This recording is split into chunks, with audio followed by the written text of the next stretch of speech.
Bonsoir, bienvenue sur votre chaîne, notre chaîne Action Pratique. Cette chaîne qui traite de tout ce qui est information concernant le développement de l'Afrique, redorer le blason de l'homme noir. Comme j'ai l'habitude de dire, nous sommes les architectes de notre propre destin. C'est à nous de narrer l'histoire. Parce que les autres ont narré l'histoire à notre place et ils l'ont narré comme bon leur semblait. Comme j'ai l'habitude de dire, être noir ne signifie pas être sous-homme. Être noir ne fait pas de vous un citoyen de seconde de zone. Donc, nous devons prendre les rênes. Pas pour dire que les autres peuples ne doivent pas exister ou alors les autres peuples ne doivent pas s'exprimer à tous les niveaux, mais tout simplement à nous le peuple noir de nous affirmer, à nous habitants du continent africain et peuple noir de par le monde entier, parce que je pense et je crois que cela également vous serez d'avis avec moi. Vous me direz dans les commentaires, vous me donnerez vos avis si je peux me tromper parce que je n'ai pas la science infuse. Mais je pense que le monde appartient à tous les êtres humains et comme j'ai l'habitude de dire, il n'y a qu'une seule race, la race humaine. Donc je ne vois pas ce qui empêcherait un être humain de se déplacer d'un lieu à un autre du globe terrestre. Même comme les hommes à un moment ont commencé à mettre des barrières dont j'ignore personnellement les origines. J'ai quelques connaissances là-dessus, mais je ne suis pas un expert de la chose pour dire à partir de quel moment ou de qu'est-ce qui a poussé les hommes à mettre des visas pour aller d'un territoire à un autre, de cette histoire de donner des autorisations pour entrer ou sortir dans notre territoire. Je pense que cela, dans les tout débuts de l'histoire des peuples ou alors des nations qui se sont formées, je pense que dans un premier temps ou à l'origine, ce n'était pas pour des discriminations ou des... Je vais enlever les gants parce que vous savez, il fait très froid, mais bon, là je suis à l'intérieur, je pense que je peux maintenant les enlever parce que là, il va commencer à... ça va commencer à chauffer parce qu'à l'extérieur, il fait très froid. Mais bon, comme je disais, c'était pas peut-être pour quelque chose de mauvais, mais avec au fil des années, au fil des temps, on s'est rendu compte que cela a plutôt contribué à une espèce de discrimination. Aussi aujourd'hui n'est pas le débat, je ne vais pas de fond en comble parler de cela, mais tout simplement ce que j'essaye de vous faire comprendre ici sur cette chaîne, c'est de comprendre, de vous expliquer, essayer de vous expliquer que lorsque vous êtes noir, vous n'avez pas à vous sentir sous-humain, vous n'avez pas à vous sentir dans une position d'infériorité parce que la race humaine, c'est-à-dire que les autres hommes ou les êtres vivants sur la terre, les humains qui vivent sur le globe terrestre, mais qui ont une autre couleur de peau, ne sont supérieurs à vous, ne sont supérieurs à vous en rien. Vous avez les mêmes facultés, vous avez les mêmes capacités, il suffit juste d'étudier, d'implémenter, d'extérioriser ce que vous avez à l'intérieur de vous comme bonté, comme capacité, comme talent, et vous le mettez tout simplement en exergue. Ceci dit, je voudrais également ce soir, ce jour, tout dépend du moment pendant lequel vous allez visionner cette vidéo, parce que c'est pas en direct, c'est une vidéo que je vais poster, qui est disponible sur la chaîne Action Pratique. Je suis votre humble serviteur Sylvain. Je suis entrepreneur depuis plus de 20 ans aujourd'hui. J'ai commencé à l'âge de 12 ans à m'intéresser véritablement au monde entrepreneurial. Et chemin faisant, j'ai ouvert des entreprises, je me suis cassé la gueule, comme je le dis dans l'une de mes vidéos notamment. Mais je n'ai cessé de croître, d'apprendre, de m'adapter, de m'approcher de ceux-là qui ont déjà réussi ou alors qui sont relativement à un niveau un peu plus élevé que le mien. Ce soir, je voudrais tout simplement, avant de continuer, t'inviter à t'abonner, à souscrire, à liker et à partager les vidéos de notre chaîne, parce que c'est ça qui va faire qu'on puisse toucher une grande communauté. Et que le mindset de notre communauté, le mindset de notre continent, le mindset des Africains puisse véritablement être travaillé, changé, parce que je ne suis pas le seul qui le fait. Il y a beaucoup de personnes qui contribuent au changement de ce mindset-là. Ce que je voudrais ici ce soir essayer encore une fois de plus, parce que l'occasion m'est donnée d'être devant vous, de parler du modèle de croissance, du modèle éducatif et du modèle de croissance que aujourd'hui on a dans nos pays en Afrique, sur le continent africain, sur le sol africain. Ce que je voudrais premièrement ici, c'est d'essayer, vous l'avez déjà, je ne vais pas repasser la vidéo ou les images.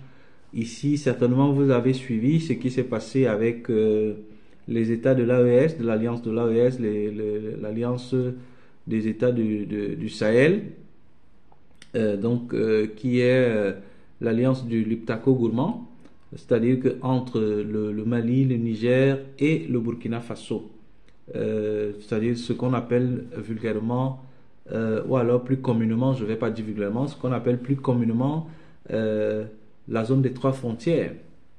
Il y a eu une réunion des ministres des Relations extérieures, il y a eu une réunion interministérielle des ministres des Finances des trois pays, il y a eu une rencontre au mois de novembre, il y a eu plusieurs rencontres entre les différents dirigeants, il y a eu également une rencontre entre le dirigeant de la transition au Niger, le général Tiani, son excellence le général Tiani, il y a eu une rencontre avec son excellence le président de la transition au Mali, le colonel Assimi Goïta, et le président de la transition au Burkina Faso, le capitaine Ibrahim Traoré.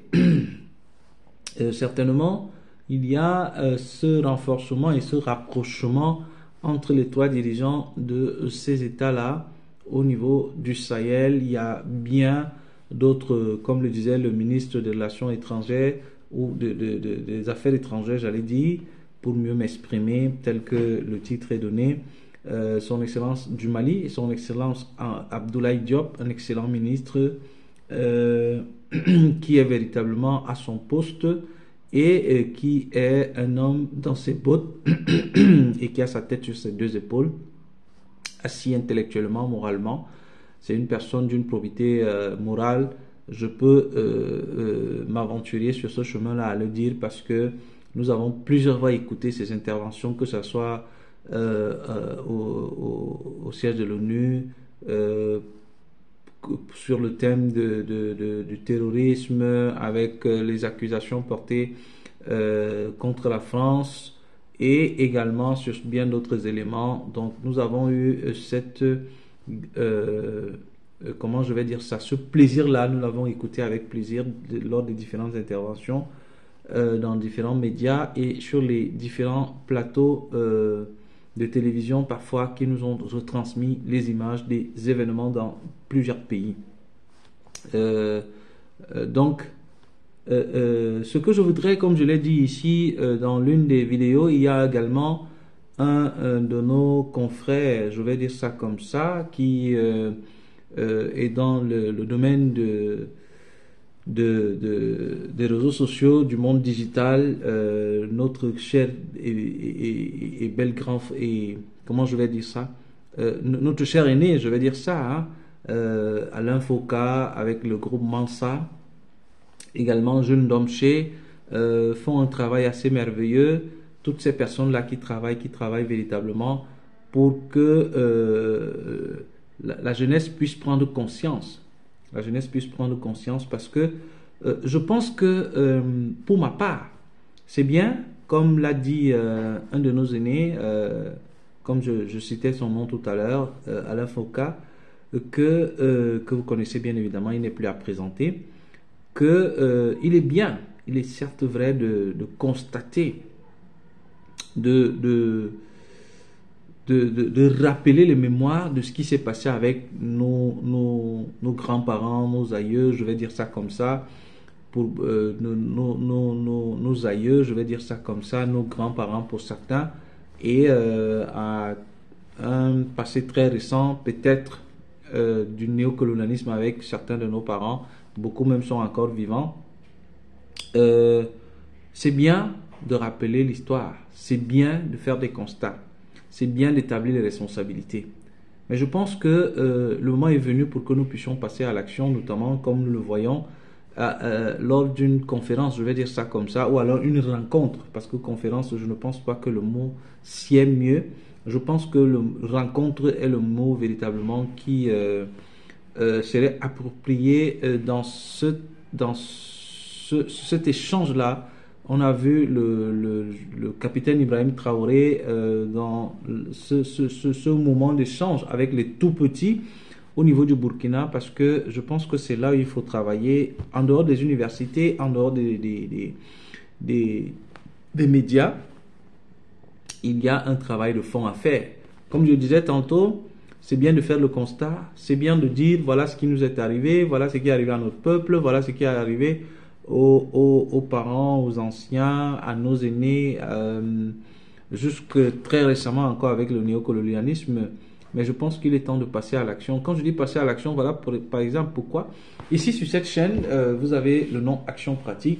C'est vrai que dans Pratique, il y a le petit C, c'était pour faire la différence avec toute chaîne qui peut être créée parallèlement, ou alors, vous savez, tant de choses qui peuvent être faites pour essayer de nous ralentir ou de nous empêcher de dire un certain nombre de choses, mais ceci dans la légalité et dans le respect. Ce que je voudrais ici dire, c'est quoi? C'est que lorsqu'on a constaté que l'esclavage, par exemple, arabo-musulman, 11 siècles après l'esclavage de l'Occident, et plus loin, le colonialisme et le néocolonialisme ont fait beaucoup de mal à l'Afrique, beaucoup de mal au continent, le pillage de nos ressources naturelles, avec certains endocolons comme beaucoup de nos frères et certains dirigeants aujourd'hui les appellent, je vais dire, et certains valets locaux ont véritablement fait beaucoup de mal, ont contribué même à ce que ce mal soit encore plus enraciné. Aujourd'hui que la population, je vais dire ça comme ça, les peuples africains l'ont compris, le peuple africain l'a compris, la jeunesse aussi également à 80% l'a compris. Je pense qu'il est temps de passer à l'action. Quand je dis passer à l'action, c'est-à-dire que de prendre des mesures fortes, de passer à l'action notamment, comme j'ai l'habitude de dire, que est-ce que le modèle économique, est-ce que par nous-mêmes nous sommes incapables d'inventer un modèle économique? Est-ce que par nous-mêmes nous ne sommes pas capables de mettre sur pied ou d'implémenter des mesures, de prendre des initiatives qui vont véritablement développer notre continent, donner la vraie valeur à ce beau continent qu'est l'Afrique et à tous ses habitants que nous sommes? Et bien évidemment, si les peuples voudront bien nous accompagner et viennent d'ailleurs pour contribuer à l'essor de notre continent et au peuple africain, ceci, vous savez, l'Afrique est un continent où les gens sont assez accueillants, assez tempérés. Donc, nous devons donc commencer à travailler là-dessus. Mais je pense que pour que le travail soit efficace, comme l'a fait le président de la transition au Burkina Faso, son Excellence, le capitaine Ibrahim Traoré, c'est d'aller vers les tout petits, de commencer à faire des choses dès le bas âge. C'est-à-dire que de leur inculquer les valeurs républicaines, les valeurs de l'engagement, les valeurs patriotiques. Parce qu'aujourd'hui, le véritable problème des générations, je vais dire ça comme ça, des générations de 2000 jusqu'à un certain niveau, c'est que le patriotisme à un moment a foutu le camp et certaines valeurs se sont installées, certaines, je vais appeler ça déresponsabilisation, parce que les gens étaient, ou encore jusqu'à même très récemment, pour certains pays, sont dans la politique du ventre, c'est-à-dire que prennent des actions ou alors n'initient rien, mais contribuent plutôt parce qu'on leur promet quelques postes ou alors quelques billets de banque ou alors quelques immeubles ou des maisons en Occident et encore un peu partout. Donc, en réalité, ce que nous avons à faire, c'est de nous mettre au travail. C'est de nous mettre au travail, j'en parlais dans une vidéo également, c'est-à-dire que nous devons avoir nos propres écoles d'ingénierie, nous devons avoir sur le continent nos propres chaînes de valeur, c'est-à-dire notamment dans le secteur de l'agriculture, notamment dans le secteur de l'industrie navale. Nous devons avoir comment je vais appeler ça, de chantier naval où nous fabriquons des bateaux parce que nous avons aujourd'hui de l'expertise. Et maintenant, s'il y a des pays occidentaux, asiatiques qui voudraient bien nous accompagner, cela n'est pas une mauvaise chose, mais tout simplement que nous ne devons plus nous arrêter au constat. Nous ne devons pas nous plaindre. Je ne dis pas que ce qui a été fait ou alors que j'amoindris ou je ne tiens pas ou je ne prends pas en considération le mal qui a été fait à l'Afrique ou alors le pillage. Mais si on doit mettre sur la balance, je ne dirais même pas sur la balance, c'est-à-dire que ce que nous devons comprendre aujourd'hui, c'est par exemple ce qu'est en train de faire Alain Foucault, Jules Domché et tous les autres collaborateurs, ce qu'ont fait pendant plus d'une décennie. Aujourd'hui, tous ces aînés, tous ces grands frères, je ne vais pas tous les citer ici, vous les connaissez. Ce travail d'éveil de conscience qui aujourd'hui, je pense, pour ma part, a atteint la masse critique, c'est de se mettre au travail, c'est de retrousser les manches parce que nous devons produire ce que nous consommons et nous devons consommer ce que nous produisons. Parce que, est-ce que le modèle économique, c'est également ce que j'ai posé comme question au départ, c'est-à-dire que, est-ce que le modèle économique occidental est le bon? Nous voyons ses limites, nous connaissons le capitalisme et l'industrialisation qui sont arrivés en Occident dans les années 1900, oui, a propulsé l'Occident aujourd'hui au niveau de développement qui se trouve dans les pays, la plupart occidentaux.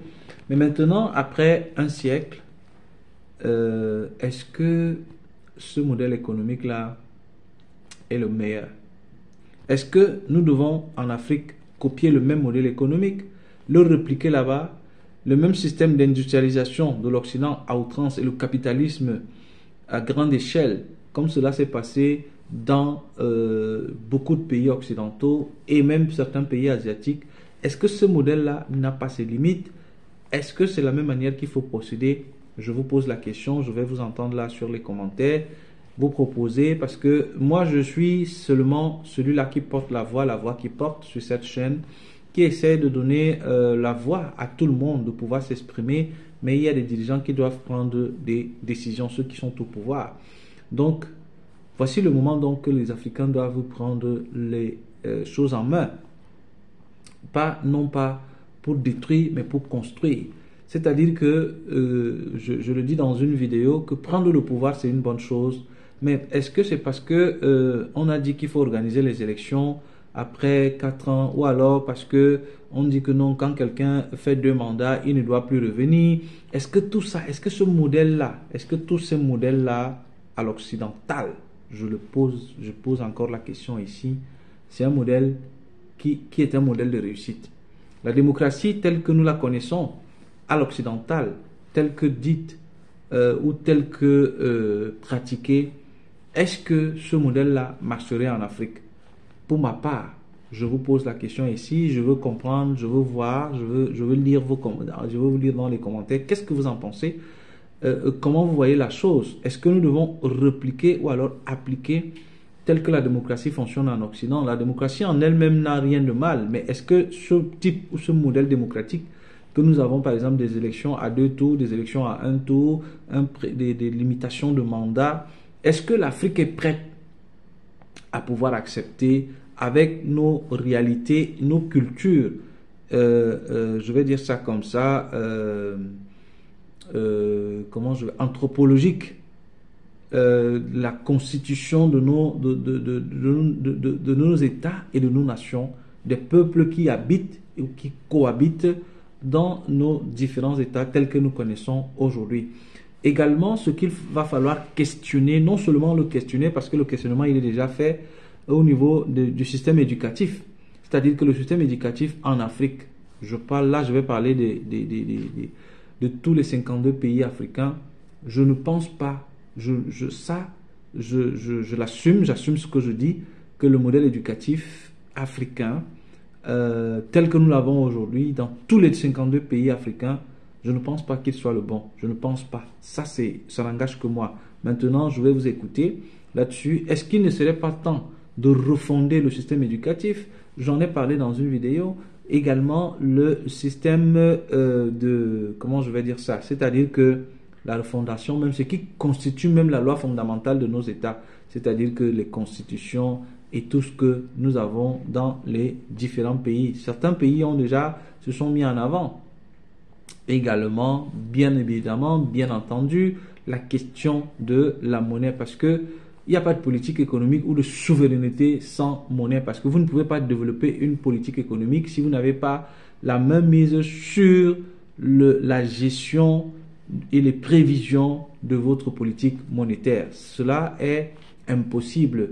Donc, bien évidemment, nos États, nos dirigeants, ceux qui sont au pouvoir, ceux qui vont arriver au pouvoir, ceux qui ont pris le pouvoir, peut-être pas de manière conventionnelle, que nous connaissons selon les modèles démocratiques. Donc,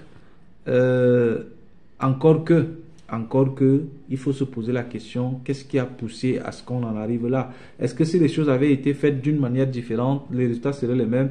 Ça, je vais vous entendre également là-dessus.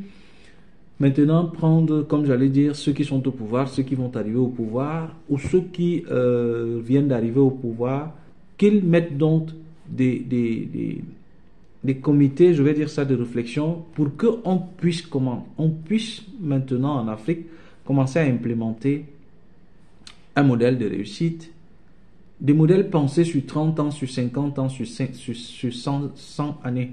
Je pense que ce n'est que comme ça que nous allons sortir de l'auberge.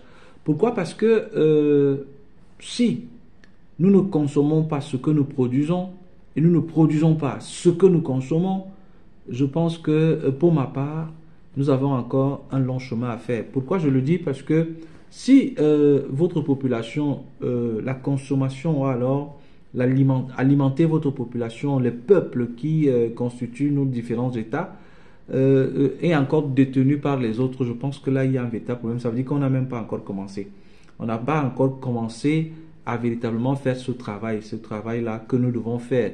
Voilà pourquoi, ici, les uns et les autres, nous devons, en tant qu'entrepreneurs, créer des usines, créer des champs, créer des centres de formation, et je dis que c'est là où tout doit commencer.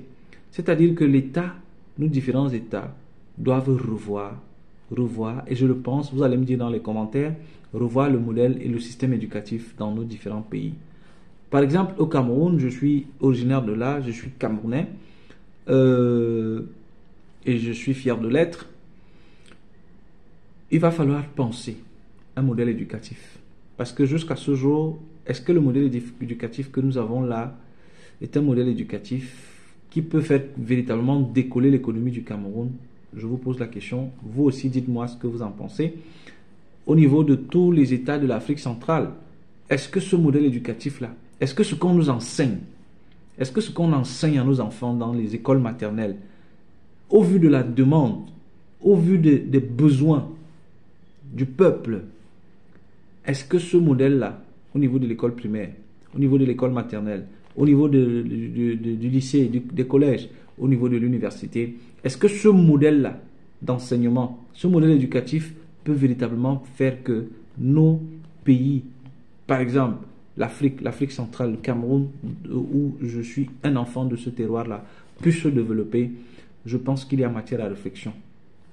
Et Les autorités ici, certainement, parce que ce qui est sûr, c'est qu'ils ont toutes les capacités, toutes les possibilités de nous écouter, de nous suivre. Ils savent exactement ce que nous faisons, nous disons. Moi, je dis toujours, je ne suis pas politicien. Je ne le serai jamais. Je me suis dirigé dans le domaine de l'entrepreneuriat, dans le monde entrepreneurial, de ce que Dieu permet que je puisse réaliser tout doucement, mais assurément, le Seigneur me conduira dans un proche avenir, tout doucement, certainement, s'il me prête vie, à atteindre un certain nombre de réussites, parce qu'il m'a permis également dans le passé d'arriver à un certain niveau, de réaliser un certain nombre de choses. Donc, j'ai également ici beaucoup appris. Je ne suis pas de ceux qui disent que l'Afrique, il n'y a rien en Afrique, que tout est à refaire, que y a rien, tout est mauvais, tout est mal, non. Mais simplement dire à nos dirigeants, à ceux qui nous dirigent, à ceux qui ont cette grâce, parce que c'est une grâce, d'être au pouvoir, de nous diriger, de diriger nos États. C'est pas seulement le Cameroun, de diriger nos différents États. Je pense que le temps est venu, je pense que le moment est venu. Même dans le domaine spirituel, je pense que les choses sont vraiment en notre faveur pour que l'Afrique, une fois pour toutes, puisse s'en sortir et ne plus être cette partie du globe et où on dit, toujours en train de dire de l'aide à je ne sais pas quoi, de l'aide à je ne sais pas quelle autre, et puis on ne voit pas. Moi, je suis né, j'ai grandi, aujourd'hui, j'ai atteint la quarantaine, et j'entends toujours ce mot, l'aide au développement, l'aide à ceci, l'aide à cela, et puis j'ai jamais vu de changement en réalité. Or, le changement même que j'ai noté, c'est l'initiative de ceux-là qui nous dirigent, des entrepreneurs, des personnes qui véritablement se lèvent et décident de faire changer les choses, de faire bouger les lignes. Mais en réalité, on se pose la question à quoi sert cette aide? Où est-ce qu'elle est même cette aide-là? On ne sait pas. On entend les mots, mais on ne voit rien. Et les problèmes sont encore même plus graves. Et donc, moi j'invite les uns et les autres ici, là, véritablement, qu'on se mette ensemble. L'Afrique a un potentiel et les Africains ont des capacités et des talents, je vais le dire ça comme ça, des capacités et des talents que nous devons tout simplement mettre en exergue. Comme je disais, même spirituellement, les signaux sont verts. Vous-même lisez les événements depuis 2-3 ans aujourd'hui, de ce qui se passe en Afrique. Je pense que les signaux sont verts pour que définitivement et complètement nous soyons